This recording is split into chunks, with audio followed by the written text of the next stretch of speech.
नमस्कार, स्वागत है एक बार फिर से आप सभी का exam Guruji by Arvind sir YouTube channel में। देखिए आरआरबी एनटीपीसी का पेपर जो है यानी सीबीटी 1 का जो पेपर है उसको ध्यान में रखते हुए स्टेज 1 के पेपर को ध्यान में रखते हुए मैं आज आपके लिए लेकर आया हूँ वो है 15 प्रैक्टिस सेट। गाइस ये 15 प्रैक्टिस सेट जो हैं ये स्पेशल आरआरबी एनटीपीसी के लिए हैं और सीबीटी 1 को टारगेट करते हुए। तो ये जो 15 प्रैक्टिस सेट हैं अगर आप एक बार देख लेते हो तो मैं गारंटी के साथ कह सकता हूँ कि एग्ज़ाम में आपको बहुत ज़्यादा बेनिफिट मिलेगा। और ये 15 प्रैक्टिस सेट आपको इसी वीडियो में मिलेंगे। और बाकी हमारी मेहनत आपको कैसी लगती है उसका फीडबैक आप वीडियो के बाद में शेयर करके ज़रूर दीजिएगा। तो चलिए शुरुआत करते हैं आज के इस बेहतरीन वीडियो को और आपके सामने जो भी सवाल है उसको रखते हैं। जितना जल्दी हो सके उतना जल्दी क्वेश्चन का आंसर दीजिएगा ताकि हम कम समय में अपने सभी प्रश्नों को अच्छे से कवर कर पाएँ। तो चलिए गाइस शुरू करते हैं। देखिए यहाँ पे जो सिलेबस यानी विषय सूची है उसके बारे में पहले मैं बात कर लेता हूँ। देखिए फर्स्ट स्टेज जो है आपका ये सीबीटी होता है। कहने का मतलब है कि कंप्यूटर बेस्ड होता है जिसमें आपको 90 मिनट का समय दिया जाता है और जिसमें 40 क्वेश्चंस आपके जनरल अवेयरनेस के होते हैं, 30 क्वेश्चंस आपके मैथमेटिक्स के और 30 क्वेश्चंस आपके रीजनिंग के। तो ओवरऑल अगर बात की जाए तो टोटल जो आपकी क्वेश्चंस की संख्या होती है ये आपकी 100 होती है। नेगेटिव मार्किंग जो है इसमें ये 1/3 है यानी 1/3 की नेगेटिव मार्किंग होती है। तो और इसके अलावा गाइस यहाँ पे अगर आप देख लो तो जनरल अवेयरनेस के जो टोटल दिए गए हैं वो आप देख लीजिए। यहाँ पर सिलेबस में जो पॉइंट्स दिए गए हैं वो आप यहाँ पर एक बार वीडियो को पॉज करके पूरा पढ़ लीजिए। अब बिना किसी देरी के हम जो शुरू कर रहे हैं वो है प्रैक्टिस सेट नंबर 1 के पहले सवाल से शुरुआत करते। देखिए जो प्रैक्टिस सेट नंबर 1 है जिसमें पहला सवाल है क्वेश्चन नंबर 61 से, मई 2024 में दुनिया का पहला 6G डिवाइस किस देश ने लॉन्च किया है। देखिए इसमें जो क्वेश्चंस हैं ये पहले मैं जनरल अवेयरनेस यानी कि पहले मैं जीके की क्वेश्चंस को कवर कर रहा हूँ। तो क्वेश्चन कह क्या रहा है कि मई 2024 में दुनिया का पहला 6G डिवाइस किस देश ने लॉन्च किया है। इसका परफेक्ट उत्तर क्या हो जाएगा आप बताएंगे। देखिए समझने की कोशिश कीजिएगा। दुनिया का पहला 6G डिवाइस का जो प्रोटोटाइप है ये जापान ने पेश किया। तो सी आंसर आपका राइट आंसर यहाँ पे हो जाएगा। 5G की तुलना में ये 20 गुना तेज़ी से काम करता है यानी 6G डिवाइस जो है ये 5G की तुलना में 20 गुना तेज़ी से काम करता है। और ये डिवाइस जो है ये 100 यानी कि 100 GB पर सेकंड पर 300 फीट से अधिक तक के एरिया को कवर करने में सक्षम होता है। तो कहने का मतलब है कि 100 GB पर सेकंड ये ख़त्म कर सकता है 6G डिवाइस। तो यहाँ पे सी आंसर आपका राइट आंसर हो जाएगा। नेक्स्ट है कि 25 जून से 27 जून 2024 के बीच भारत में 64वीं अंतर्राष्ट्रीय चीनी संगठन परिषद की बैठक कहाँ आयोजित की गई। सही उत्तर हो जाएगा आपका नई दिल्ली में। नई दिल्ली में इसकी जो बैठक है ये आयोजित की गई जिसका उद्घाटन केंद्रीय उपभोक्ता मामले, खाद्य एवं सार्वजनिक वितरण और नवीन एवं नवीकरणीय ऊर्जा मंत्री प्रहलाद जोशी ने किया। तो इसका राइट उत्तर हो जाएगा आपका ऑप्शन नंबर ए। नेक्स्ट है कि भीमबेटका की गुफाओं की खोज कब हुई थी। देखिए भीमबेटका की गुफा जो है ये भारत के मध्य प्रदेश के रायसेन जिले यानी भीमबेटका की गुफा जो है ये मध्य प्रदेश के रायसेन जिले में है। ये गुफा चारों तरफ से विंध्य पर्वतमालाओं से घिरी हुई है और इसकी खोज जो है ये 1957-58 में की गई थी यानी 1957-58 में इसकी जो खोज है की गई थी। किसके द्वारा की गई थी तो विष्णु श्रीधर वाकड़कर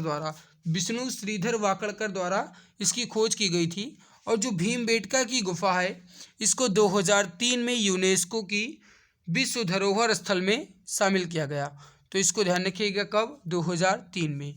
आगे बढ़ते हैं क्वेश्चन नंबर 64 आपके सामने है।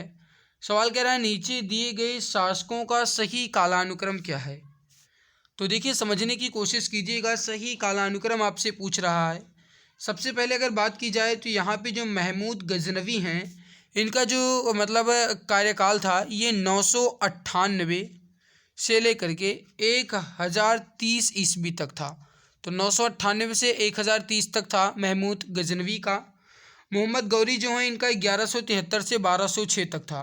तो इनका जो था ये 1173 से 1206 तक था मोहम्मद गौरी का शासनकाल। और इसके अलावा जो चंगेज खां दिए गए हैं, चंगेज खां का 1206 से 1227 तक इनका कार्यकाल था। 1227 तक। बाकी बचे तैमूर, तो इनका 1370 से 1405, इनका 1370 से 1405 तक इनका कार्यकाल था।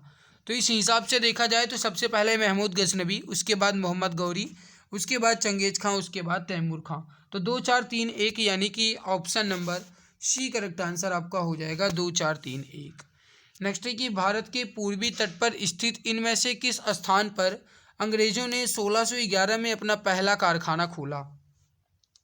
भारत के पूर्वी तट पर स्थित मसूलीपट्टनम में 1611 में अंग्रेजों ने अपना पहला कारखाना अस्थायी रूप से खोला, और जो इनका पहला अस्थायी रूप से कारखाना खोला गया था ये इनका सूरत में 1613 में खोला गया। यानी कि अस्थायी कारखाना इन्होंने पहला अपना जो खोला था वो खोला गया था इनका मसूलीपट्टनम में, और जो इनका अस्थायी कारखाना है वो सूरत में खोला गया था, जो कि 1613 में खोला गया था। तो बी उत्तर आपका राइट आंसर यहाँ पे हो जाएगा। नेक्स्ट है कि किस वर्ष में तत्कालीन शहंशाह जॉर्ज पंचम ने दिल्ली को आधिकारिक रूप से ब्रिटिश भारत की राजधानी घोषित किया था? सही उत्तर हो जाएगा बी आंसर 1911 में। देखिए वर्ष 1911 में तत्कालीन सम्राट जॉर्ज पंचम, जो कि ब्रिटेन के थे, उन्होंने भारत की राजधानी कलकत्ता से स्थानांतरित करके दिल्ली को करने की आधिकारिक घोषणा की। ये घोषणा 1912 में लागू हुई। यानी इन्होंने घोषणा कब की? 1911 में, लेकिन लागू कब हुई? 1912 में।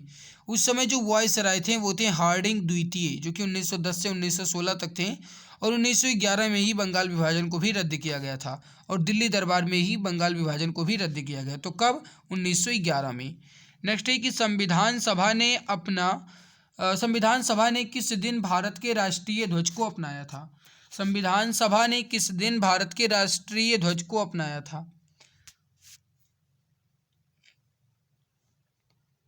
देखिए संविधान सभा ने राष्ट्रीय ध्वज का प्रारूप जो है वो 22 जुलाई 1947 को अपनाया। इसका राइट उत्तर जो हो जाएगा आपका ये हो जाएगा डी आंसर 22 जुलाई 1947। अगला है कि भारतीय संविधान में राज्य के नीति निर्देशक सिद्धांत को कहाँ से लिया गया है? ये सवाल जो है राज्य के नीति निर्देशक सिद्धांत, ये जो पॉइंट है ये एग्जाम के लिए काफ़ी इंपॉर्टेंट पॉइंट है, ध्यान रखिएगा। तो राज्य के नीति निर्देशक सिद्धांत को कहाँ से लिया गया है? इसका सही उत्तर हो जाएगा बी आंसर आयरलैंड के संविधान से। देखिए भारतीय संविधान का भाग 4 और अनुच्छेद 36 से 51, यानी भाग 4 और अनुच्छेद 36 से 51 तक जो उल्लेख है वो नीति निर्देशक तत्वों का ही उल्लेख है, जिसका उद्देश्य भारत को एक कल्याणकारी राज्य के रूप में स्थापित करना। तो बी उत्तर आपका राइट आंसर हो जाएगा आयरलैंड के संविधान से। अगला है कि सौर मंडल का हीलियोसेंट्रिक मॉडल सबसे पहले किसके द्वारा प्रस्तुत किया गया था? सौर मंडल का हीलियोसेंट्रिक मॉडल सबसे पहले किसके द्वारा प्रस्तुत किया गया था? इसका उत्तर आप बताएंगे। राइट उत्तर यहाँ पे क्या हो जाएगा? देखिए जो यहाँ पे हीलियोसेंट्रिक है इसका मतलब होता है कि केंद्रीय सिद्धांत। हीलियोसेंट्रिक मॉडल का मतलब है केंद्रीय सिद्धांत। तो सौरमंडल का सबसे पहले केंद्रीय सिद्धांत जो है ये निकोलस कॉपरनिकस के द्वारा प्रस्तुत किया गया था। तो डी उत्तर आपका राइट आंसर हो जाएगा कॉपरनिकस।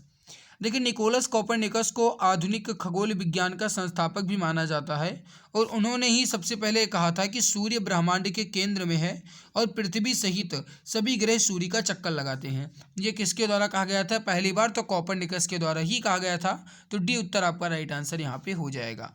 नेक्स्ट है कि बेरिंग जलडमरू मध्य किसे जोड़ता है? बेरिंग जलडमरू मध्य या बेरिंग स्ट्रेट जो है किसे जोड़ता है? तो देखिए जो बेरिंग जलडमरू मध्य है ये किसको जोड़ता है? ये आर्कटिक महासागर और प्रशांत महासागर को आपस में जोड़ता है। तो आर्कटिक महासागर और प्रशांत महासागर को कौन जोड़ता है? बेरिंग जलडमरू मध्य।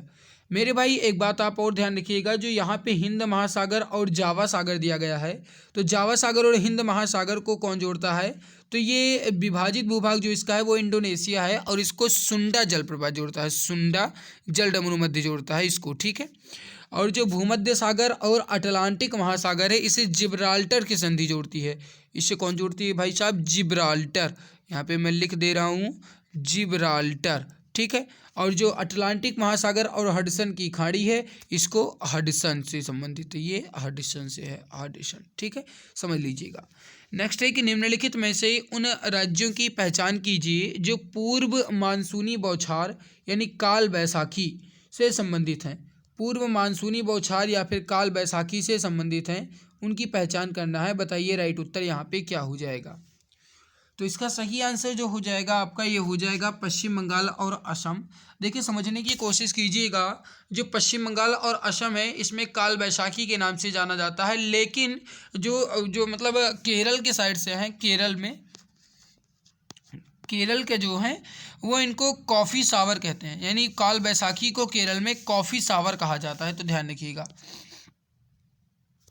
अगला है कि आर्थिक नियोजन को निम्नलिखित में से किस सूची में रखा गया है। आर्थिक नियोजन को निम्नलिखित में से किस सूची में रखा गया है। देखिए एम विश्वेश्वरैया जो हैं इन्हें आर्थिक नियोजन का जनक भी माना जाता है और ये समवर्ती सूची का हिस्सा है। तो आर्थिक नियोजन जो है समवर्ती सूची का हिस्सा है।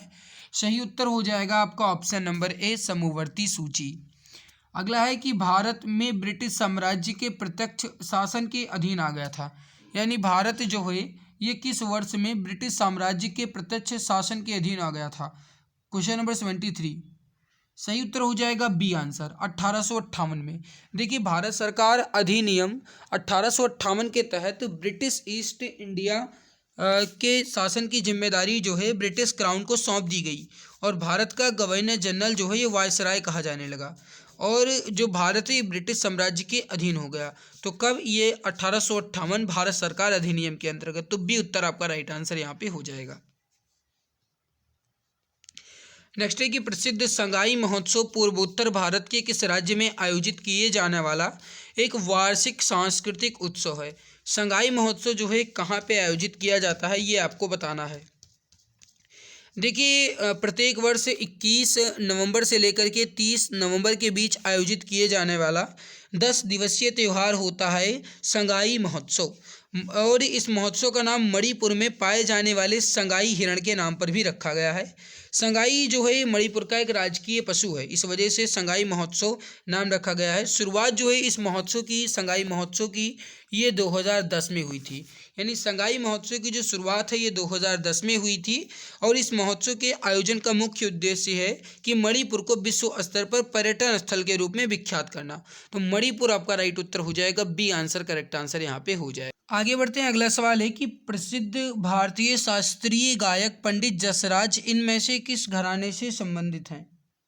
देखिए भारतीय शास्त्रीय गायक पंडित जसराज जो हैं मेवाती घराना से हैं, तो बी उत्तर आपका राइट आंसर हो जाएगा। मेवाती घराना, जिसे जयपुरी मेवाती घराना भी कहा जाता है, ये हिंदुस्तानी संगीत के प्रसिद्ध घरानों में से एक है। नींव जो है ये मेवाती घराना की ये उस्ताद घग्गे नज़ीर खां और उनके बड़े भाई उस्ताद वाहिद खां के द्वारा रखी गई थी। और इसके अलावा जो इनके प्रसिद्ध कलाकार हैं मेवाती घराना के, वह हैं मोतीराम, मणिराम, संजीव अभ्यंकर, ये सब जो है मेवाती घराना से ही संबंधित हैं। तो पंडित जसराज का संबंध मेवाती घराना से है। अगला है कि पुस्तक to the brink and bank Indian 1991, to the brink and bank Indian 1991 story के लेखक कौन हैं। Question number 76, Jairam Ramesh. सही उत्तर हो जाएगा ए आंसर, जयराम रमेश। ये किताब जो है ये प्रधानमंत्री नरसिम्हा राव और वित्त मंत्री मनमोहन सिंह के 1991 के आर्थिक नीति के महत्वपूर्ण परिवर्तन से संबंधित है। तो ए आंसर आपका राइट आंसर यहाँ पे हो जाएगा। अगला सवाल आपके सामने है, क्वेश्चन नंबर 77 है, निम्नलिखित में से कौन सी पुस्तक अमर्त्य सेन द्वारा लिखित नहीं है। इसमें से कौन सी ऐसी पुस्तक है जो अमर्त्य सेन के द्वारा नहीं लिखा गया है। अब देखो अगर आप ध्यान दीजिए तो पॉवर्टी एंड फेमिन्स ये भी अमर्त्य सेन की पुस्तक है। ऑन इकोनॉमिक इनइक्वालिटी ये भी अमर्त्य सेन की पुस्तक है। लेकिन जो पॉवर्टी ऑफ इंडिया है ये अमर्त्य सेन की पुस्तक नहीं है, ये दादा भाई नौरोजी की पुस्तक है। किसकी है, दादा भाई नौरोजी की पुस्तक है, ठीक है, दादा भाई नौरोजी की है। और जो रिसोर्सेज वैल्यूज एंड डेवलपमेंट है ये भी अमर्त्य सेन की ही पुस्तक है। तो यहाँ पे सी आंसर आपका करेक्ट आंसर हो जाएगा। अंतर्राष्ट्रीय महिला दिवस हर साल किस तारीख को मनाया जाता है। अंतर्राष्ट्रीय महिला दिवस ये हर साल 8 मार्च को मनाया जाता है। तो सी उत्तर आपका राइट आंसर हो जाएगा 8 मार्च। अगला है कि साहित्य में भारत देश के एकमात्र नोबेल पुरस्कार विजेता कौन है। साहित्य में भारत देश के एकमात्र नोबेल पुरस्कार विजेता जो हैं वो हैं रविंद्रनाथ टैगोर। इनको गीतांजलि के लिए 1913 में, कब, 1913 में नोबेल पुरस्कार मिला था। अमर्त्य सेन को 1998 में अर्थशास्त्र में नोबेल पुरस्कार मिला। तो इनको कब मिला था, अर्थशास्त्र के क्षेत्र में, और कब मिला, 1998 में। और जो सी.वी. रमन ऑप्शन में दिए गए हैं, इन्हें प्रकीर्णन यानी प्रकाश के प्रकीर्णन के सिद्धांत पर नोबेल पुरस्कार मिला था भौतिकी के क्षेत्र में, और ये इन्हें मिला था 1930 में। और जो कैलाश सत्यार्थी हैं, इनको शांति के क्षेत्र में मिला था और 2014 में मिला था। तो इसको आप ध्यान रखिएगा। नेक्स्ट है कि संयुक्त राष्ट्र यानी कि यूएन का मुख्यालय कहाँ स्थित है। संयुक्त राष्ट्र या फिर यूएन का मुख्यालय कहाँ है। सही उत्तर हो जाएगा आपका New York city, option number C correct answer हो जाएगा। New York city, option number C correct answer हो जाएगा। इसकी स्थापना जो है 1945 में हुई थी, इस बात को आप जानते ही हैं, तो इसको आप ध्यान रखिएगा। 1945 में स्थापना हुई थी। अगला सवाल आपके सामने कि अंतरिक्ष में जाने वाले पहले भारतीय कौन थे। तो काफ़ी इजी क्वेश्चन है। सही आंसर हो जाएगा आपका यहाँ पे, ये हो जाएगा सी आंसर, राकेश शर्मा। अंतरिक्ष में जाने वाले जो पहले भारतीय थे कौन थे, राकेश शर्मा। तो सी आंसर आपका करेक्ट आंसर यहाँ पे हो जाएगा। नेक्स्ट है कि निम्नलिखित में से कौन सा टेनिस टूर्नामेंट क्ले कोर्ट पर खेला जाता है। देखिए, फ्रेंच ओपन एक ऐसा टेनिस टूर्नामेंट है जो मई के अंत तथा जून के शुरुआत में 2 सप्ताह के मध्य फ्रांस के पेरिस के रोलैंड गैरोस में खेला जाता है। तो ये हो जाएगा रोलैंड गैरोस, करेक्ट आंसर हो जाएगा आपका ऑप्शन नंबर ये। तो ये फ्रेंच ओपन क्ले कोर्ट पर ही खेला जाता है। शुरुआत इसकी जो है ये 1891 में हुई थी। शुरुआत इसकी 1891 में हुई थी। करेक्ट आंसर हो जाएगा आपका option number A, Rowland Garros. आगे बढ़ते हैं। नेक्स्ट सवाल है आपके सामने कि भारत के किस शहर को पिंक सिटी के नाम से भी जाना जाता है। भारत के किस शहर को पिंक सिटी के नाम से भी जाना जाता है। तो काफ़ी इजी क्वेश्चन है। राइट उत्तर हो जाएगा आपका ए आंसर, जयपुर। देखिए, भारत के राजस्थान राज्य के जयपुर शहर को पिंक सिटी या फिर गुलाबी शहर और पूर्व का पेरिस, गुलाबी शहर के साथ साथ पूर्व का पेरिस भी कहा जाता है जयपुर को। इसके अलावा गाइस जो कुछ अन्य पॉइंट्स है वो मैं आपको बता दे रहा हूँ। हमारी बात को ध्यान से सुनिएगा, मैं लिखूंगा नहीं। जैसे भारत का पीट्सबर्ग, ये किसे कहा जाता है, तो ये जमशेदपुर को कहा जाता है। मसालों का बगीचा, तो ये केरल को कहा जाता है। उत्तर भारत का मैनचेस्टर, तो ये कानपुर को कहा जाता है। संतरों की नगरी, नागपुर को। पर्वतों की रानी, मसूरी। और धान की डलिया, ये छत्तीसगढ़ को कहा जाता है। तो ये काफ़ी इंपॉर्टेंट पॉइंट है आपके लिए, ध्यान रखिएगा। नेक्स्ट है कि NCSM संस्कृति मंत्रालय के अधीन ये एक स्वायत्त संस्था है, इसका पूर्ण रूप क्या है, यानी NCSM का पूर्ण नाम क्या है। तो इसका जो पूरा नाम है वो है national council of science museum, national council of science museum. तो राइट उत्तर हो जाएगा बी आंसर आपका, national council of science museum. ये राष्ट्रीय विज्ञान संग्रहालय परिषद भारत सरकार के संस्कृति मंत्रालय के अधीन एक स्वशासित संगठन है। और इसकी जो स्थापना की गई थी ये 1978 में, यानी कि अप्रैल 1978 में इसकी स्थापना की गई थी। मूल उद्देश्य जो है इसका ये है कि विज्ञान संचार करना। और इसका जो हेडक्वार्टर है ये मुख्यालय में है, और AD चौधरी इसके वर्तमान निदेशक हैं। नेक्स्ट है कि प्रतिरोधकता की SI इकाई क्या है। प्रतिरोधकता की SI इकाई क्या है। तो इसकी इकाई जो SI इकाई है वो है ओम मीटर, यानी सी उत्तर आपका राइट आंसर हो जाएगा, ओम मीटर। नेक्स्ट है कि 10 न्यूटन का बल किसी वस्तु पर कार्य कर रहा है, वस्तु बल की दिशा में 5 मीटर विस्थापित होती है, तो किया गया कार्य क्या होगा। तो F=ma फॉर्मूला होता है। यहाँ पे राइट उत्तर हो जाएगा 10 × 5 यानी 50, और वो भी आपका हो जाएगा कार्य का मात्रक होता है जूल। तो 50 जूल सी आंसर आपका राइट आंसर यहाँ पे हो जाएगा। तो ऑप्शन नंबर सी परफेक्ट उत्तर यहाँ पे हो जाएगा। नेक्स्ट है कि किस कोण से फेंके जाने पर कोई वस्तु सर्वाधिक दूरी तक प्रक्षेपित होती है। किस कोण से फेंके जाने पर कोई वस्तु सर्वाधिक दूरी तक प्रक्षेपित होती है। तो ये हो जाएगा 45 डिग्री, करेक्ट आंसर हो जाएगा डी आंसर 45 डिग्री। नेक्स्ट है कि वह स्थिति जिसमें आणविक आकर्षण अत्यधिक दृढ़ होता है क्या है। वह स्थिति जिसमें आणविक आकर्षण अत्यधिक दृढ़ होता है उसे पदार्थ की ठोस अवस्था कहते हैं। तो ए आंसर आपका हो जाएगा ठोस अवस्था। ठोस में अणुओं की संख्या जो है सबसे ज़्यादा होती है, उसके बाद द्रव में अणुओं की संख्या सबसे ज़्यादा होती है, और उसके बाद कहा जाए तो गैस में अणुओं की संख्या होती है। तो नंबर 1 पे ठोस, उसके बाद द्रव और उसके बाद गैस। नेक्स्ट है कि पदार्थ के संदर्भ में निम्नलिखित में से कौन सा कथन सही नहीं है। पदार्थ के संदर्भ में निम्नलिखित में से कौन सा कथन सही नहीं है। पहला देखिए, पदार्थ के कणों के बीच कोई आकर्षण बल नहीं होता। पहला ही गलत है, क्योंकि पदार्थ के कणों के बीच आकर्षण बल कार्य करता है जिससे वे एक दूसरे से बंधे होते हैं। तो पहला गलत है। पदार्थ के कण द्रव और वायु में सतत स्थानांतरित होते हैं, बिल्कुल सही है। पदार्थ कणों से बना होता है, ये भी सही है। पदार्थ के कणों के बीच अंतर होता है, ये भी सही है। तो पहला छोड़ के बाकी बी, सी एंड डी आपका सही है। तो option number A correct answer यहाँ पे हो जाएगा। नेक्स्ट आपके सामने क्वेश्चन क्या कह रहा है कि निम्नलिखित में से कौन सा सामान्य तापमान पर द्रव अवस्था में होता है। निम्नलिखित में से कौन सा सामान्य तापमान पर द्रव अवस्था में होता है। तो ये हो जाएगा आपका gallium. Option number C correct answer हो जाएगा गैलियम। Ga से इसको डोनेट किया जाता है और ये प्रकृति में मुलायम और चांदी जैसा सफ़ेद दिखता है। तो गैलियम आपका करेक्ट आंसर हो जाएगा। सी आंसर आपका परफेक्ट उत्तर यहाँ पे हो जाएगा।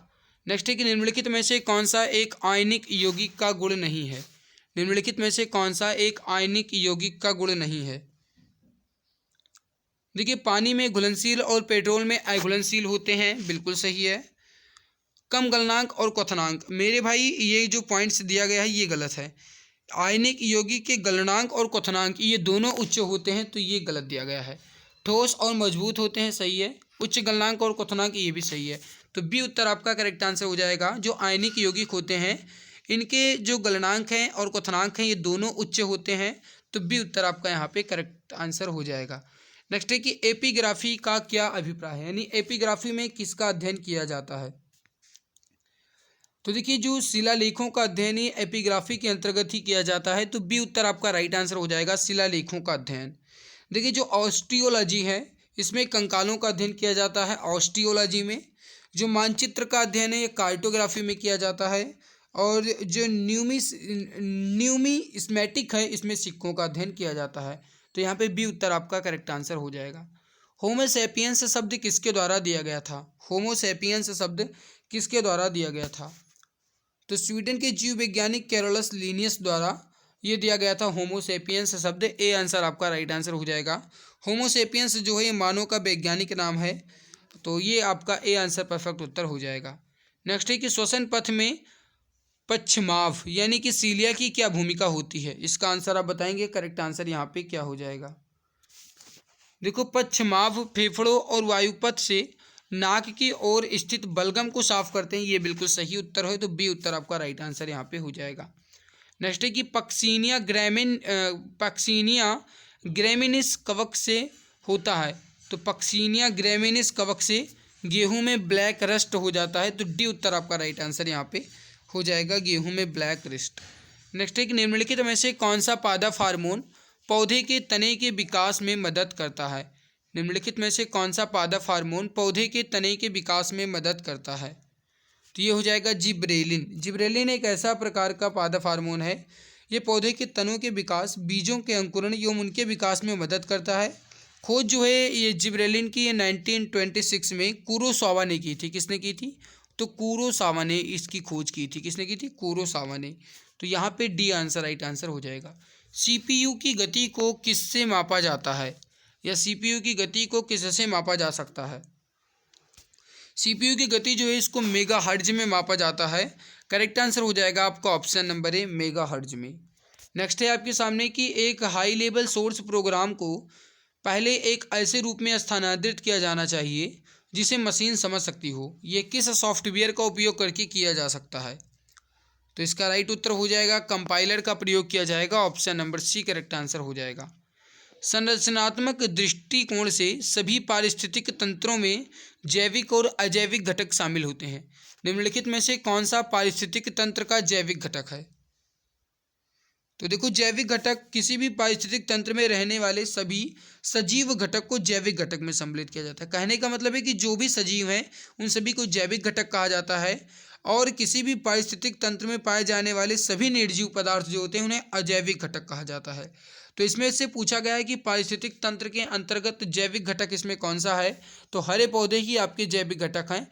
जबकि कहा जाए तापमान ये अजैविक है, वायुमंडल आर्द्रता ये भी अजैविक है, कार्बन डाइऑक्साइड ये भी अजैविक है, अक्षांश जल CO2 और जल, हाँ जल जो है ये भी आपका अजैविक में ही आता है, इसको भी आप ध्यान रखिएगा। नेक्स्ट है कि इनमें से कौन सी पर्यावरण अनुकूल या इको फ्रेंडली प्रक्रिया है। ये फर्स्ट प्रैक्टिस सेट का लास्ट क्वेश्चन है, 100 क्वेश्चन नंबर बताइए। देखिए, सूखे पत्तों को मिट्टी में दबाकर निपटान करना पर्यावरण अनुकूल प्रक्रिया है। तो ए आंसर ही आपका करेक्ट आंसर हो जाएगा, option number a perfect answer हो जाएगा। तो ऑप्शन नंबर ए जो भी बता रहे हैं ऑप्शन ए बिल्कुल परफेक्ट होगा। तो यहाँ पे जो मैंने कंप्लीट किया है ये प्रैक्टिस सेट नंबर 1 के 60 से 100 यानी कि कुल मिलाकर के 40 क्वेश्चंस मैंने कंप्लीट किए हैं जनरल अवेयरनेस यानी जीके और जीएस और करंट अफेयर के। तो गाइस यहाँ पे जो मैंने 40 क्वेश्चंस कंप्लीट किए हैं प्रैक्टिस सेट 1 के हैं। इसके बाद जो मैं करूँगा वो प्रैक्टिस सेट 2 होगा, उसके बाद प्रैक्टिस सेट 3 होगा, इसी तरीके से 15 प्रैक्टिस सेट कंप्लीट करूँगा। उससे पहले मैं आपको बता दूं कि अभी कुछ बच्चों के मन में ये डाउट्स आ रहा होगा कि सर ने जो मैथ्स हैं या जो रीजनिंग के क्वेश्चंस हैं वो नहीं करवाए हैं। तो देखिए, जो पहले आपके जीके और जीएस के क्वेश्चंस हैं यानी जिसकी नंबर ऑफ संख्या ज़्यादा है यानी टोटल 40 क्वेश्चंस हैं, पहले मैं वो करवा दे रहा हूँ। उसके बाद मैं आपके जीके जीएस में करवा दे रहा हूँ। उसके बाद जो मैं आपका करवाऊँगा वो रीजनिंग और मैथ होगा। तो चलिए मैं बैठता हूँ प्रैक्टिस सेट नंबर 2 की। प्रैक्टिस सेट नंबर 2 को स्टार्ट करने से पहले आपसे निवेदन है कि अगर आपने अभी तक क्लास को लाइक नहीं किया तो एक बार लाइक कर दीजिए। चैनल पे पहली बार आए हो तो चैनल को सब्सक्राइब करके इस वीडियो को अपने उन सभी दोस्त तक शेयर कर दीजिए जो भी आपके सगे संबंधी हैं और जो भी एग्जाम्स की तैयारी कर रहे हैं उन सभी तक ये वीडियो पहुँच जाए। तो प्लीज़ वीडियो को लाइक और चैनल को सब्सक्राइब करके अपने मित्र तक शेयर जरूर कर दो ताकि मुझे भी ऊर्जा मिलती रहे और आपको भी उसका बेनिफिट मिलता रहे। चलिए प्रैक्टिस सेट नंबर 2 के पहले सवाल को देखते। क्वेश्चन नंबर पहला है प्रैक्टिस सेट नंबर 2 का, मई 2024 में सिंगापुर के चौथे प्रधानमंत्री के रूप में किसने शपथ ली। मई 2024 में सिंगापुर के चौथे प्रधानमंत्री के रूप में किसने शपथ ली। तो ये हो जाएंगे लॉरेंस वोंग। करेक्ट आंसर हो जाएगा ए आंसर। अर्थशास्त्री लॉरेंस वोंग ने 2024 में मई के महीने में सिंगापुर के चौथे प्रधानमंत्री बन चुके हैं। करेक्ट आंसर जो हो जाएगा आपका ये हो जाएगा ए आंसर।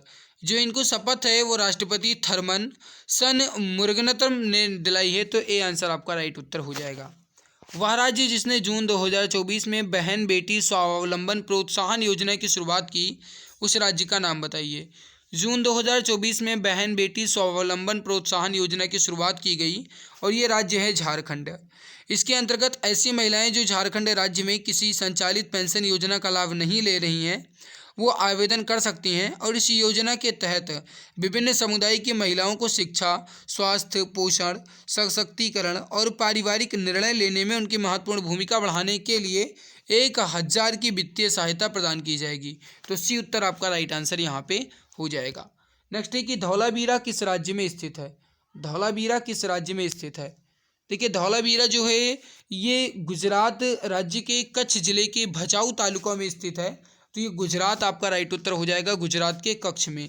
इसकी खोज जो है 1968 यानी वर्ष 1968 में जगपति जोशी यानी कि जे जोशी यानी कि जगपति जोशी जे के द्वारा की गई थी। यहाँ पाई गई जो मतलब पॉइंट्स हैं वो देख लीजिए, जैसे टेराकोटा, मिट्टी के बर्तन, मोती, सोने व तांबे के गहने, जानवरों की मूर्तियाँ, उपकरण, कलश, ये सब जो हैं ये धौलावीरा से ही मिले थे। वर्ष 2021 में जुलाई के महीने में यूनेस्को ने धौलावीरा को 40वें विश्व धरोहर स्थल के रूप में भी घोषित किया।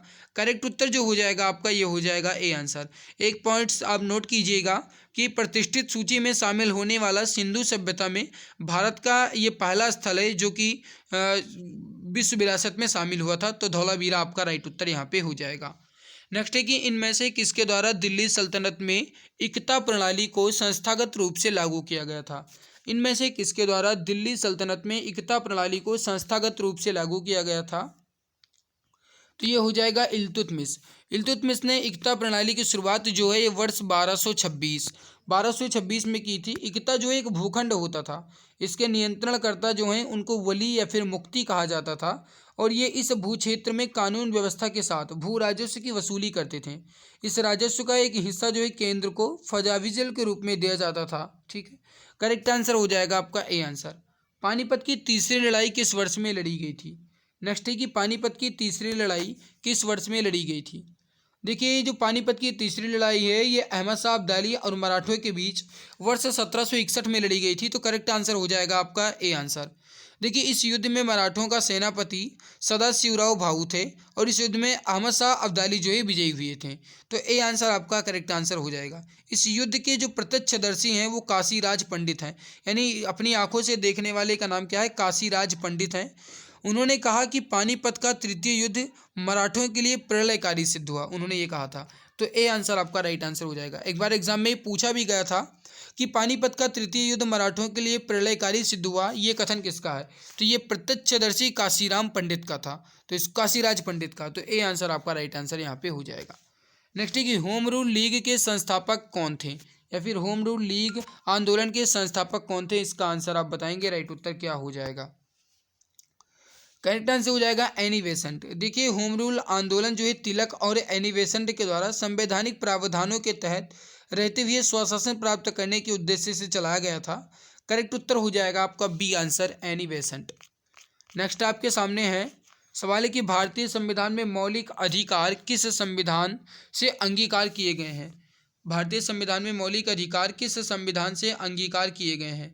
देखिए भारतीय संविधान के भाग 3 यानी कि भारतीय संविधान का जो भाग 3 है और अनुच्छेद 12 से 35, भाग 3 अनुच्छेद 12 से 35 में मौलिक अधिकार का उल्लेख किया गया है। और ये जो मौलिक अधिकार है ये संयुक्त राज्य अमेरिका के संविधान से लिया गया है। और संविधान में जो भाग 3 है इसे भारत का अधिकार पत्र भी कहा जाता है। भारत में अधिकार पत्र किसे कहा जाता है, तो भाग 3 को ही कहा जाता है। भारतीय संविधान में 6 मौलिक अधिकारों का वर्णन किया गया है। तो इसका राइट उत्तर हो जाएगा आपका ऑप्शन नंबर ए। नेक्स्ट है कि संघ सूची, राज्य सूची और समवर्ती सूची भारतीय संविधान की किस अनुसूची में शामिल है। संघ सूची, राज्य सूची और समवर्ती सूची भारतीय संविधान की किस अनुसूची में शामिल है, तो ये हो जाएगा बी आंसर 7वीं अनुसूची में। देखिए 7वीं अनुसूची में ही उल्लेख किया गया है संघ सूची, राज्य सूची और समवर्ती सूची का। इसके अलावा जो देखिए 10वीं अनुसूची है, 12वीं अनुसूची है, 8वीं है, इसमें देख लीजिए 12वीं अनुसूची में शहरी स्थानीय शासन के बारे में बताया गया है। 7वीं में तो ये आपको बताया मैंने अनुसूचियों के बारे में बताया गया है। 8वीं अनुसूची जो है इसमें राज्य भाषा बताई गई है और 10वीं अनुसूची में दल बदल प्रणाली दी गई है। तो इसको ध्यान रखिएगा। पृथ्वी का कौन सा भाग मैग्मा का मुख्य स्रोत है। पृथ्वी का कौन सा भाग मैग्मा का मुख्य स्रोत है। देखिए मेटल के ऊपरी भाग में मैग्मा चैम्बर पाए जाते हैं जो पृथ्वी पर मैग्मा का मुख्य स्रोत होते हैं। तो इसका राइट उत्तर हो जाएगा आपका मेंटल, डी उत्तर आपका करेक्ट आंसर यहाँ पे हो जाएगा। भूगर्भ में परपटी के नीचे के भाग जो होते हैं मेंटल कहा जाता है। तो करेक्ट उत्तर हो जाएगा आपका डी आंसर मेंटल। एटलस पर्वतमाला निम्न में से किस महाद्वीप में स्थित है। एटलस पर्वतमाला निम्न में से किस महाद्वीप में स्थित है, तो ये हो जाएगा अफ्रीका महाद्वीप में। अफ्रीका महाद्वीप में ही एटलस पर्वतमाला है। देखिए एटलस, ड्रैंक्सबर्ग, किलिमंजारो पर्वत और कैमरून पर्वत ये सब जो हैं आपके ये अफ्रीका महाद्वीप में ही हैं। तो डी उत्तर आपका यहाँ पे करेक्ट आंसर हो जाएगा अफ्रीका। नेक्स्ट है कि उत्तर ध्रुवीय वृत्त यानी कि आर्कटिक सर्किल में से भूमध्य रेखा तक जाने के लिए किसी व्यक्ति को बायोम के किस क्रम से गुजरना होगा। तो इसका राइट उत्तर हो जाएगा आपका पहले टुंड्रा, फिर टैगा, फिर समशीतोष्ण वन और उसके बाद उष्णकटिबंधीय वर्षा वन। तो सी उत्तर आपका राइट आंसर यहाँ पे हो जाएगा। M3 अर्थात मुद्रा आपूर्ति की माप की गणना के लिए किस सूत्र का उपयोग किया जाता है। M3 देखो M3 बराबर जो होता है वो होता है CU प्लस DU प्लस वाणिज्यिक बैंकों का निवल सावधि जमा राशि। तो इसका राइट उत्तर हो जाएगा बी आंसर आपका करेक्ट आंसर यहाँ पे हो जाएगा option number be perfect answer हो जाएगा। देखिए मुद्रा आपूर्ति जो है इसे समस्त मुद्रा भी कहा जाता है, ध्यान रखिएगा। भारत में बच्चों को मुफ्त और अनिवार्य शिक्षा का अधिकार किस वर्ष पेश किया गया था। भारत में बच्चों को मुफ्त शिक्षा और अनिवार्य शिक्षा का अधिकार जो है कब पेश किया गया। देखिए 86वें संविधान संशोधन 2002 के द्वारा अनुच्छेद 21 के का को जोड़ते हुए 6 से 14 वर्ष तक के बच्चों के लिए निःशुल्क और अनिवार्य शिक्षा को मौलिक अधिकार बना दिया गया और इसी के तहत शिक्षा का अधिकार अधिनियम 2009 में पारित किया गया और 1 अप्रैल 2010 से लागू हुआ। तो कब पेश किया गया? 2009 में। तो मुफ्त और अनिवार्य शिक्षा अधिकार जो है कब पेश किया गया? 2009 में। लागू कब से हुआ? तो 2010 से। नेक्स्ट है कि गणगौर भारत के किस राज्य का एक प्रसिद्ध त्योहार है? गणगौर भारत के किस राज्य का एक प्रसिद्ध त्योहार है? तो ये हो जाएगा राजस्थान राज्य का। करेक्ट उत्तर हो जाएगा आपका ऑप्शन नंबर ए, राजस्थान राज्य का। इस दिन विवाहित महिलाएं शिव जी और पार्वती जी की पूजा करते हैं। तो शिव जी और पार्वती जी की पूजा जो है ये राजस्थान राज्य के गणगौर उत्सव में किया जाता है। नेक्स्ट है, उस्ताद अमजद अली खान निम्नलिखित में से किस वाद्य यंत्र के वादक हैं? उस्ताद अमजद अली खान निम्नलिखित में से किस वाद्य यंत्र के वादक हैं? सही उत्तर हो जाएगा बी आंसर आपका sarod. Option number B correct answer हो जाएगा। देखिए बांसुरी के जो वादक हैं उनमें जो पॉइंट मतलब इंपॉर्टेंट है उनको देख लीजिए। पंडित हरि प्रसाद चौरसिया जो है बांसुरी, शहनाई के लिए उस्ताद बिस्मिल्लाह खां, संतूर के लिए शिव कुमार शर्मा, ये हो जाएंगे। नेक्स्ट है कि आनंद मठ उपन्यास के लेखक कौन है? आनंद मठ उपन्यास के लेखक कौन है? इसका सही उत्तर जो हो जाएगा आपका ये हो जाएगा D answer, Bankim Chandra Chattopadhyay. D उत्तर आपका करेक्ट आंसर हो जाएगा, बंकिम चंद्र चट्टोपाध्याय। अगला सवाल है कि भगवत गीता का सबसे पहले अंग्रेजी अनुवाद किसके द्वारा किया गया था? भगवत गीता का जो सर्वप्रथम अंग्रेजी अनुवाद है चार्ल्स विल्किंस के द्वारा 1785 में किया गया था। कब? 1785 में चार्ल्स विल्किंस के द्वारा किया गया था। जो गीता का फारसी अनुवाद है दारा शिकोह के द्वारा किया गया था। और रज्मनामा नाम से महाभारत का फारसी में अनुवाद जो है अकबर के समय ही किया गया था। नेक्स्ट है आपके सामने कि अंतर्राष्ट्रीय योग दिवस किस दिन मनाया जाता है? अंतर्राष्ट्रीय योग दिवस किस दिन मनाया जाता है? इसका सही उत्तर हो जाएगा 21 जून को। करेक्ट आंसर हो जाएगा ए आंसर, 21 जून को। देखिए 2024 के योग दिवस की थीम जो थी वो थी yoga for self and society. Yoga for self and society 21 जून 2024 को जो योगा मनाया गया उसकी थीम थी। भारत के प्रधानमंत्री नरेंद्र मोदी जो 27 सितंबर 2014 को संयुक्त राष्ट्र महासभा में इस दिन को सेलिब्रेट करने की पहल की थी और इसके बाद 21 जून को ही अंतर्राष्ट्रीय योग दिवस मनाया जाने लगा। पहला जो अंतर्राष्ट्रीय योग दिवस है 21 जून 2015 को मनाया गया था। तो ए आंसर आपका राइट आंसर यहाँ पे हो जाएगा। नेक्स्ट आपके सामने है कि चिकित्सा के क्षेत्र में पहला नोबेल पुरस्कार वर्ष 1901 में किसकी टीके की खोज के लिए दिया गया था? देखिए एमिल वॉन बोहरिंग एक जर्मन शरीर क्रिया वैज्ञानिक थे जिन्हें डिप्थीरिया के टीके के लिए सबसे पहले नोबेल पुरस्कार मिला। तो किसके लिए? डिप्थीरिया के टीके के लिए। करेक्ट उत्तर हो जाएगा ए आंसर, डिप्थीरिया। नेक्स्ट है कि FAO एक विशेष एजेंसी है जो UN की ओर से कार्य करती है, इसका पूरा नाम क्या है? FAO का पूरा नाम क्या है? Food and agriculture organisation. तो फूड एंड एग्रीकल्चर ऑर्गेनाइजेशन। इसका सही आंसर जो हो जाएगा आपका ये हो जाएगा B answer, food and agriculture organisation. ये संयुक्त राष्ट्र की एक विशिष्ट संस्था है और उसी के अंतर्गत कार्य करती है। स्थापना जो है ये 16 अक्टूबर 1945 को की गई थी। इसकी स्थापना 16 अक्टूबर 1945 को की गई। इसका मुख्यालय जो है ये इटली के रोम में है। मुख्यालय जो है इसका वो इटली के रोम में है। नेक्स्ट है कि भारतीय अंतरिक्ष कार्यक्रम का जनक किसे कहा जाता है?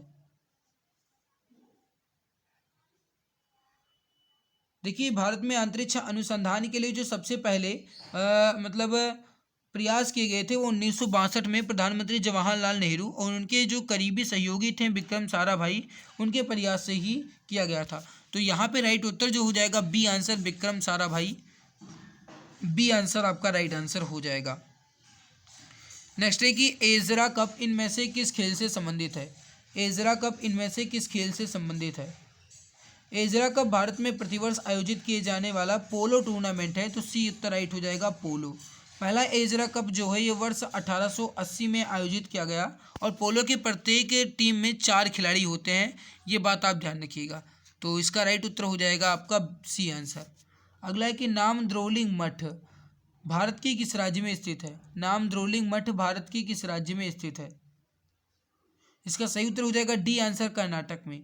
देखिए इसे बाइला कुप्पे मठ के नाम से भी जाना जाता है और दलाई लामा ने इस मठ को नाम द्रोलिंग नाम दिया था और ये बौद्ध धर्म का सबसे बड़ा शिक्षण केंद्र जो है ये नाम द्रोलिंग मठ ही है।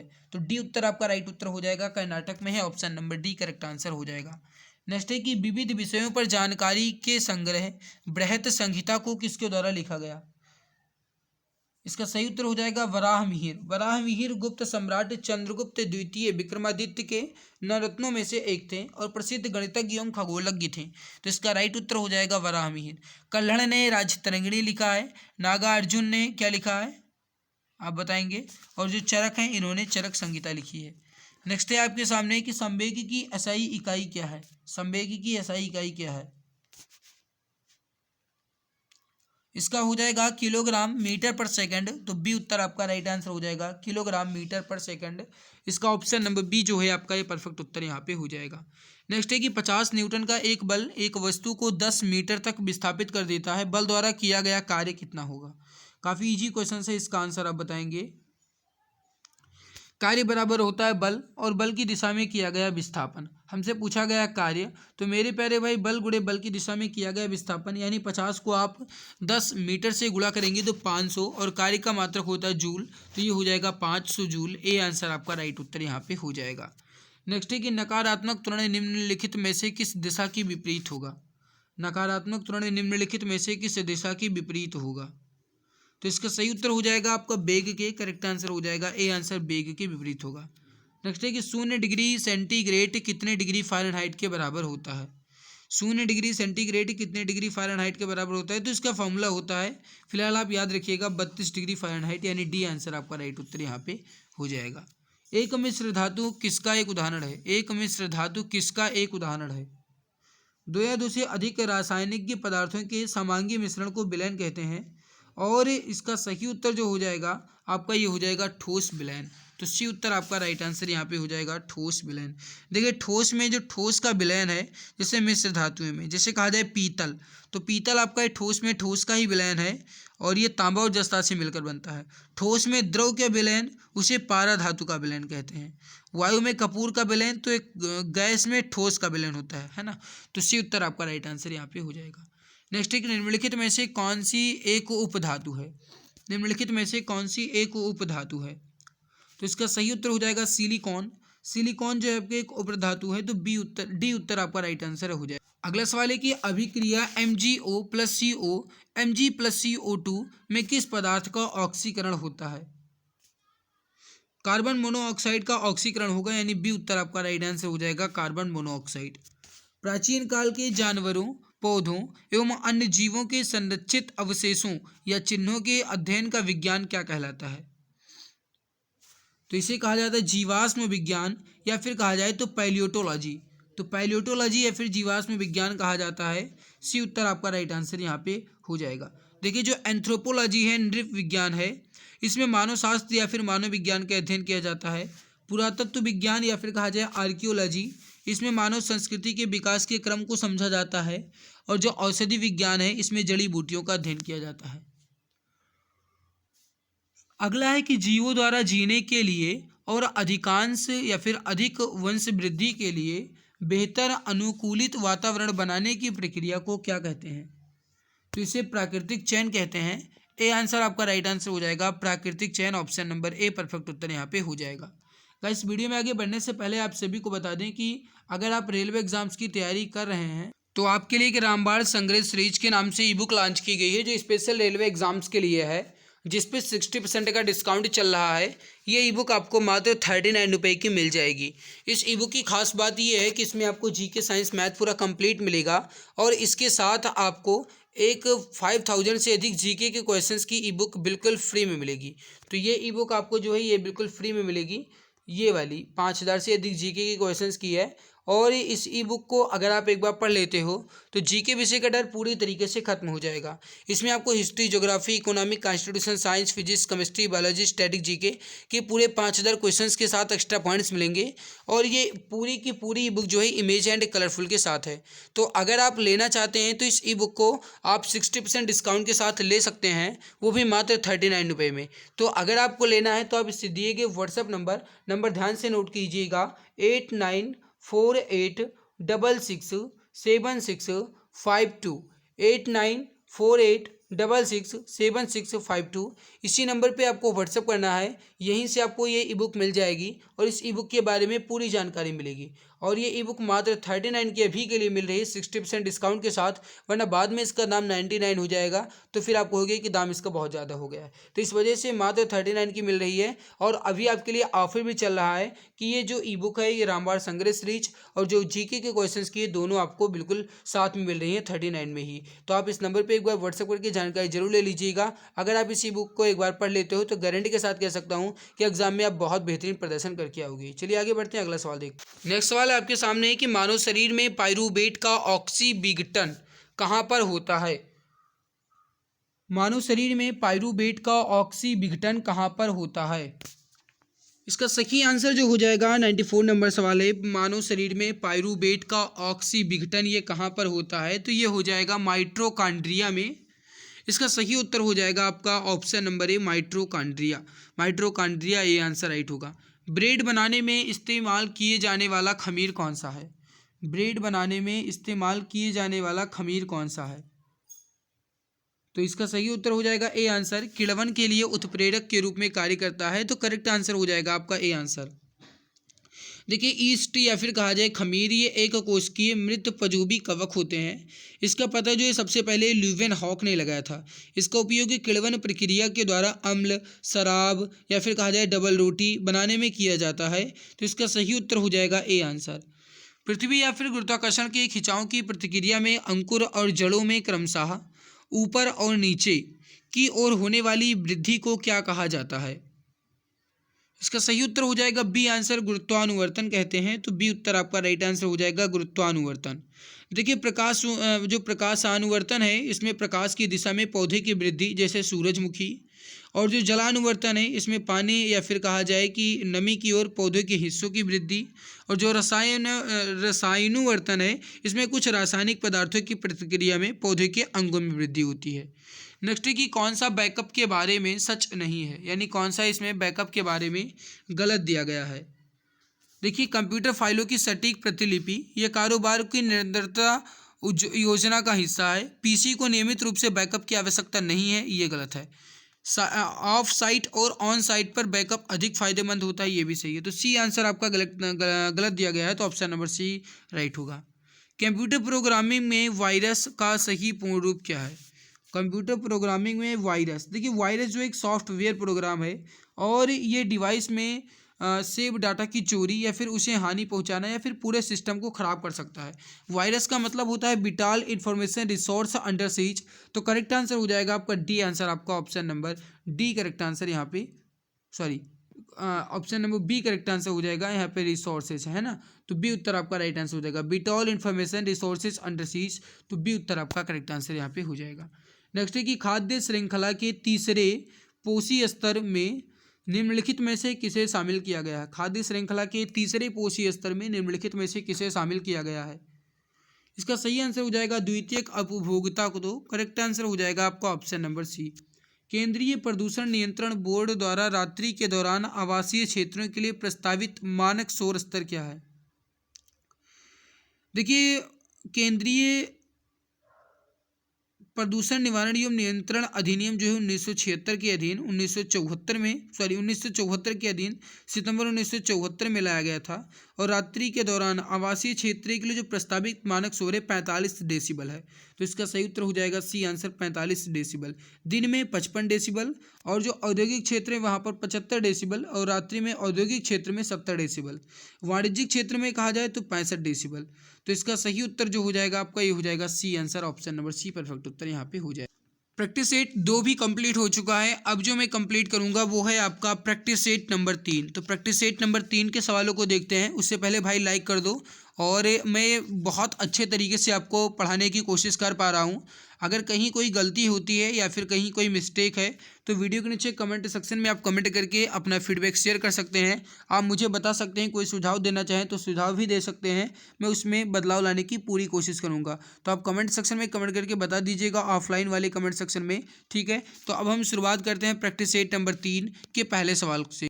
पहला सवाल है कि जून 2024 में कौन ग्रीन डे के बेटर न्यूट्रिशन ब्रांड की ब्रांड एम्बेसडर बनी। इसका आंसर आप बताएंगे। करेक्ट आंसर यहाँ पे क्या हो जाएगा। जून 2024 में कौन ग्रीन डे के बेटर न्यूट्रिशन ब्रांड की ब्रांड एम्बेसडर बनी?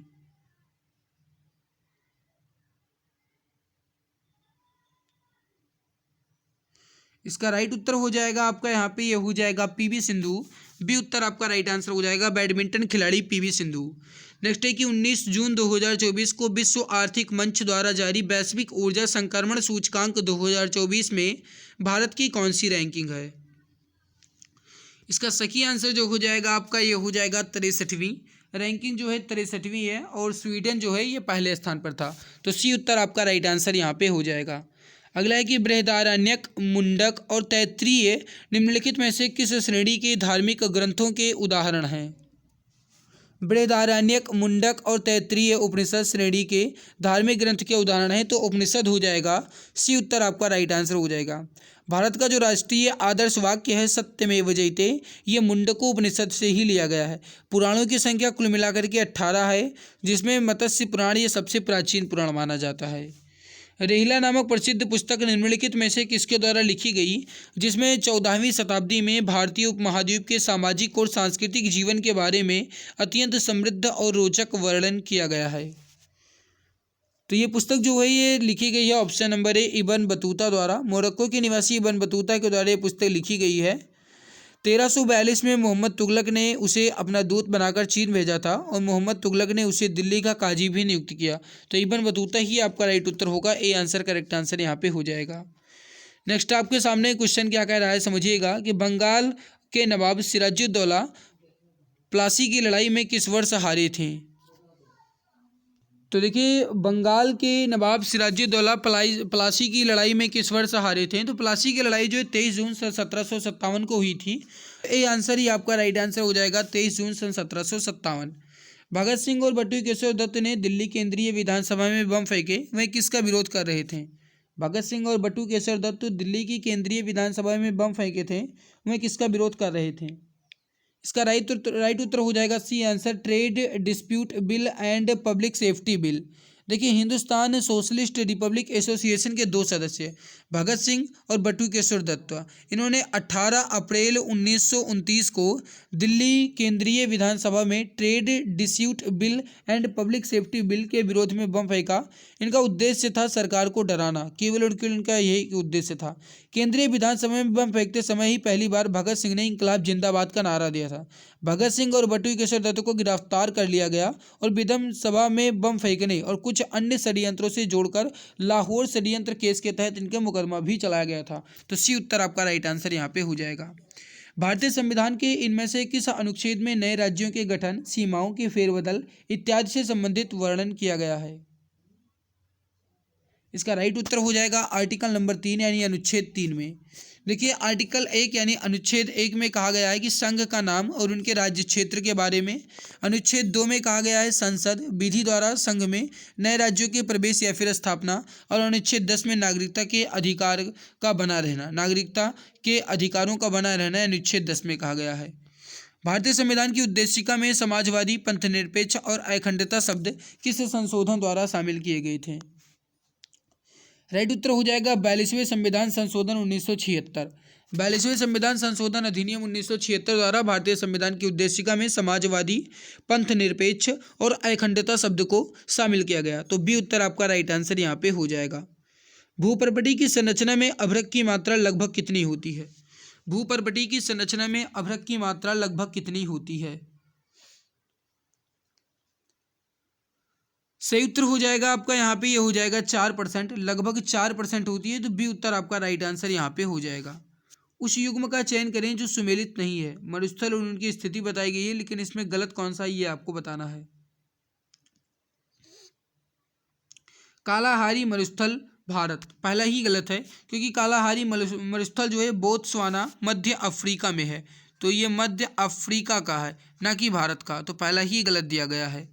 इसके अलावा ग्रेट विक्टोरिया मरुस्थल ऑस्ट्रेलिया में, पेंटागोनियन मरुस्थल अर्जेंटीना में और सहारा मरुस्थल अफ्रीका महाद्वीप में, तीनों सही है। तो पहला ही आपका गलत दिया गया था।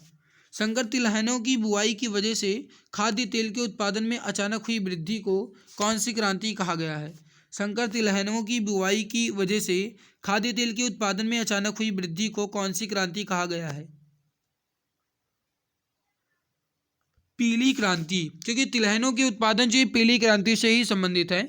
देखिए कुछ मैं क्रांतियों के बारे में आपको बता रहा हूँ, उनसे संबंधित क्षेत्र या फिर उत्पादन के बारे में आपको बता रहा हूँ, जो कि पॉइंट्स आपके लिए इंपॉर्टेंट हैं, तो ध्यान से सुनिएगा क्योंकि मैं लिखने वाला नहीं हूँ। देखिए जो काली क्रांति है पेट्रोलियम उत्पादन को कहा जाता है, और जो स्वर्ण क्रांति है बागवानी या फिर शहद एवं फल उत्पादन को कहा जाता है। पीली क्रांति जो है तिलहन उत्पादन को, और भूरी क्रांति जो है उर्वरक उत्पादन को कहा जाता है। हरित क्रांति खाद्यान्न उत्पादन, रजत क्रांति जो है अंडा या फिर कुक्कुट के उत्पादन से है, और गुलाबी क्रांति जो है झींगा मछली और प्याज के उत्पादन से है। अगला है कि मुद्रा का पूर्ण रूप क्या है। मुद्रा का पूर्ण रूप क्या है? देखिए प्रधानमंत्री मुद्रा योजना में मुद्रा का पूरा नाम जो है वो है micro units development and refinance agency. तो यहाँ पे सी उत्तर आपका राइट उत्तर हो जाएगा। Micro units development and refinance agency जो है ये मुद्रा का पूरा नाम है। इसकी शुरुआत जो है ये अप्रैल 2015 में की गई थी, और इसका जो उद्देश्य है वो है भारत सरकार के सूक्ष्म लघु एवं मध्यम उद्यम मंत्रालय के द्वारा इनको कार्यान्वित करना। तो सी आंसर आपका राइट उत्तर हो जाएगा। प्रधानमंत्री श्रम योगी मानधन योजना के अंतर्गत 60 वर्ष की आयु के बाद असंगठित क्षेत्र के कर्मचारियों को कितने रुपए की मासिक पेंशन प्रदान की जाएगी? इसका सही उत्तर हो जाएगा ए आंसर 3000 रुपये। करेक्ट आंसर हो जाएगा आपका ऑप्शन नंबर ए। सामाजिक त्यौहार नुआखाई भारत के किस राज्य में संबंधित है? नुआखाई त्यौहार जो है भारत के किस राज्य से संबंधित है? 74 नंबर सवाल है। इसका राइट उत्तर हो जाएगा उड़ीसा। नुआखाई त्यौहार जो है ये भारत के किस राज्य से? उड़ीसा से है। तो ए आंसर आपका राइट आंसर यहाँ पे हो जाएगा। नुआखाई मौसम के नए चावल का स्वागत करने के लिए मनाया जाता है। तो ए आंसर आपका राइट उत्तर हो जाएगा उड़ीसा में। निम्नलिखित में से कौन सितार वादक नहीं है? इसमें से कौन सितार वादक नहीं है? बी आंसर आपका राइट उत्तर हो जाएगा। पंडित शिव कुमार शर्मा सितार वादक नहीं है, क्योंकि पंडित शिव कुमार शर्मा जो हैं ये संतूर वादक हैं। जबकि अनुष्का शंकर, उस्ताद बिलायत खान, पंडित रवि शंकर, निखिल बैनर्जी, बंदे हसन ये सब सितार वादक हैं। तो बी उत्तर आपका राइट आंसर यहाँ पे हो जाएगा। Option number B correct answer यहाँ पे हो जाएगा। नेक्स्ट है कि मेकिंग इंडिया असम पुस्तक की लेखिका कौन है? मेकिंग इंडिया असम पुस्तिका के लेखक कौन है? 76 नंबर सवाल। इसका सही आंसर हो जाएगा चेतन भगत। इसका करेक्ट आंसर हो जाएगा Chetan Bhagat. Half girlfriend, one Indian girl, 5 point someone, two states, the story of my marriage, ये जो पुस्तक है ये सब चेतन भगत की ही है। तो डी उत्तर आपका राइट आंसर हो जाएगा। पद्मावत के रचयिता कौन है? 77 नंबर सवाल है। पद्मावत के रचयिता कौन है? फटाफट आंसर दीजिए। करेक्ट आंसर यहाँ पे क्या हो जाएगा? इसका राइट उत्तर हो जाएगा ए आंसर मलिक मोहम्मद जायसी। देखिए मलिक मोहम्मद जायसी जो है इन्होंने पद्मावत की रचना की है, और जो यहाँ पे करेक्ट आंसर हो जाएगा आपका ये हो जाएगा ए आंसर। विश्व पर्यावरण दिवस किस दिन मनाया जाता है? 78 नंबर सवाल है। विश्व पर्यावरण दिवस किस दिन मनाया जाता है? पहली बार जो पर्यावरण दिवस है ये 1973 में 5 जून को मनाया गया था। तो सी उत्तर आपका राइट आंसर हो जाएगा 5 जून। Option number C correct answer यहाँ पे हो जाएगा। नोबेल पुरस्कार जीतने वाले एकमात्र भारतीय अर्थशास्त्री कौन है? नोबेल पुरस्कार जीतने वाले एकमात्र भारतीय अर्थशास्त्री वो हैं अमर्त्य सेन। 1998 यानी वर्ष 1998 में इन्हें नोबेल पुरस्कार मिला है। ये पुरस्कार प्राप्त करने वाले अन्य भारतीय और जो कि भारतीय मूल के हैं उनमें से कहा जाए तो रविन्द्रनाथ टैगोर इन्हें साहित्य के क्षेत्र में, सी.वी. रमन इन्हें भौतिकी के क्षेत्र में, हरगोविंद खुराना चिकित्सा के क्षेत्र में, मदर टेरेसा शांति, सुब्रमण्यम चंद्रशेखर को भौतिक विज्ञान के क्षेत्र में, वेंकटरमन को रसायन विज्ञान और कैलाश सत्यार्थी को शांति के क्षेत्र में ये पुरस्कार दिया गया था। निम्नलिखित में से कौन सा देश संयुक्त राष्ट्र सुरक्षा परिषद का अस्थायी सदस्य नहीं है? निम्नलिखित में से कौन सा देश संयुक्त राष्ट्र सुरक्षा परिषद का अस्थायी सदस्य नहीं है? 80 नंबर सवाल है। तो बी उत्तर आपका राइट उत्तर हो जाएगा। कनाडा इसका नहीं है। निम्नलिखित में से किस ग्रह का आकार पृथ्वी के आकार के निकट है? निम्नलिखित में से किस ग्रह का आकार पृथ्वी के आकार के निकट है? देखिए पृथ्वी की भगनी ग्रह भी कहा जाता है, क्योंकि ये कहा जाए तो पृथ्वी की बहन भी इसे ही कहा जाता है, और सांझ का तारा भोर का तारा भी इसे ही कहा जाता है, वो है वीनस यानी कि शुक्र। तो शुक्र ग्रह जो है ये आपका राइट उत्तर हो जाएगा। सी आंसर राइट आंसर हो जाएगा। इंदिरा गांधी राष्ट्रीय कला केंद्र का मुख्यालय किस शहर में स्थित है? इंदिरा गांधी राष्ट्रीय कला केंद्र का मुख्यालय किस शहर में स्थित है? इसका राइट उत्तर हो जाएगा ऑप्शन नंबर बी, नई दिल्ली में। देखिए, इंदिरा गांधी राष्ट्रीय कला केंद्र का मुख्यालय नई दिल्ली में स्थित है। यह कला के क्षेत्र में शोध एवं शैक्षिक अनुसंधान तथा प्रसार का केंद्र है। स्थापना जो है भारत सरकार के संस्कृति मंत्रालय के अधीन 1987 में की गई थी। कब? 1987 में, ध्यान रखिएगा। अगला सवाल है कि निम्नलिखित में से किस शहर को भारत में महलों का शहर या फिर द सिटी ऑफ पैलेसेज के रूप में जाना जाता है? तो महलों का शहर जो है किसे कहा जाता है? इसका राइट उत्तर जो हो जाएगा आपका, ये हो जाएगा ए आंसर, कोलकाता को। करेक्ट आंसर हो जाएगा आपका ए आंसर, कोलकाता को। जस्ट थोड़ी देर पहले मैंने आपको बताया कि जयपुर जो है इसे गुलाबी का नगर या फिर गुलाबों का पिंक सिटी के नाम से भी जाना जाता है। लखनऊ जो है नवाबों का शहर और मुंबई जो है ये 7 टापुओं का नगर कहलाता है। अगला है कि भारत का कौन सा शहर डेट्रॉइट ऑफ एशिया और ऑटोमोबाइल कैपिटल के नाम से लोकप्रिय है? डेट्रॉइट ऑफ एशिया और ऑटोमोबाइल कैपिटल के नाम से कौन प्रसिद्ध है? तो ये हो जाएगा आपका चेन्नई। ए आंसर आपका राइट आंसर हो जाएगा चेन्नई, क्योंकि तमिलनाडु की राजधानी चेन्नई में भारत का ऑटोमोबाइल जो उद्योग है बृहद स्तर से है, और अमेरिका में स्थित डेट्रॉइट शहर जो है ऑटोमोबाइल उद्योग के लिए ही प्रसिद्ध है। तो ए आंसर आपका राइट आंसर यहाँ पे हो जाएगा। लेंस की शक्ति की इकाई क्या है? लेंस की शक्ति की एसआई इकाई क्या है? इसका आंसर आप बताएंगे। लेंस की शक्ति की एसआई इकाई क्या है? तो ये हो जाएगा आपका बी आंसर, डायोप्टर। देखिए, लेंस की क्षमता या फिर पावर ऑफ लेंस जो इसे डायोप्टर के माध्यम से ही मापा जाता है, जिसे डी द्वारा प्रदर्शित किया जाता है, कैपिटल डी द्वारा। अगला सवाल है कि निम्नलिखित में से कौन सी भौतिक मात्रा किए गए कार्य की गति को मापती है? निम्नलिखित में से कौन सी भौतिक मात्रा किए गए कार्य की गति को मापती है? तो इसका राइट उत्तर हो जाएगा आपका डी आंसर, शक्ति। देखिए, कार्य करने की दर को ही शक्ति कहते हैं, अर्थात भौतिक मात्रा शक्ति किए गए कार्य की दर को ही मापती है या फिर कार्य की गति को ही मापती है।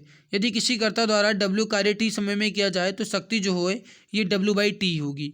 ठीक है, इसका मात्रक जो होता है ये W यानी वॉट होता है, और इसका राइट उत्तर हो जाएगा आपका डी आंसर। गति का पहला समीकरण जो है किसके बीच संबंध दर्शाता है? गति का पहला समीकरण किसके बीच संबंध दर्शाता है? देखिए, आप जानते हैं कि गति को कुल मिलाकर के 3 समीकरण दिए गए हैं। पहला समीकरण है v बराबर u प्लस ए टी, दूसरा समीकरण है s बराबर U T plus half A T square, और तीसरा समीकरण है v स्क्वायर बराबर यू स्क्वायर धन 2as। हमसे पूछा गया गति का पहला समीकरण, तो ये होता है v is equal to u plus a t. तो v मतलब होता है वेग और t मतलब होता है समय, तो वेग और समय के बीच सही संबंध दर्शाएगा। तो सी उत्तर आपका राइट आंसर यहाँ पे हो जाएगा। नेक्स्ट है आपके सामने कि सेल्सियस से केल्विन पैमाने पर तापमान को बदलने के लिए आपको निम्न में से क्या करना होगा? सेल्सियस को केल्विन पैमाने पर बदलने के लिए आपको क्या करना होगा? तो इसका राइट उत्तर हो जाएगा दिए गए तापमान में 273 जोड़ेंगे। तो बी उत्तर आपका राइट आंसर हो जाएगा, दिए गए तापमान में 273 जोड़ना। नेक्स्ट है आपके सामने कि इनमें से कौन सा रासायनिक परिवर्तन नहीं है? इनमें से कौन सा एक रासायनिक परिवर्तन नहीं है? इसका राइट उत्तर हो जाएगा अम्लीकृत जल का वैद्युत अपघटन। तो बी उत्तर आपका राइट आंसर हो जाएगा, अम्लीकृत जल का वैद्युत अपघटन। 89 का बी आपका राइट आंसर यहाँ पे हो जाएगा। नेक्स्ट है कि इनमें से किसी जल को शुद्ध बनाने हेतु प्रयोग में लाया जाता है? जल को शुद्ध बनाने के लिए इसमें से किसका प्रयोग किया जाता है? Question number 90।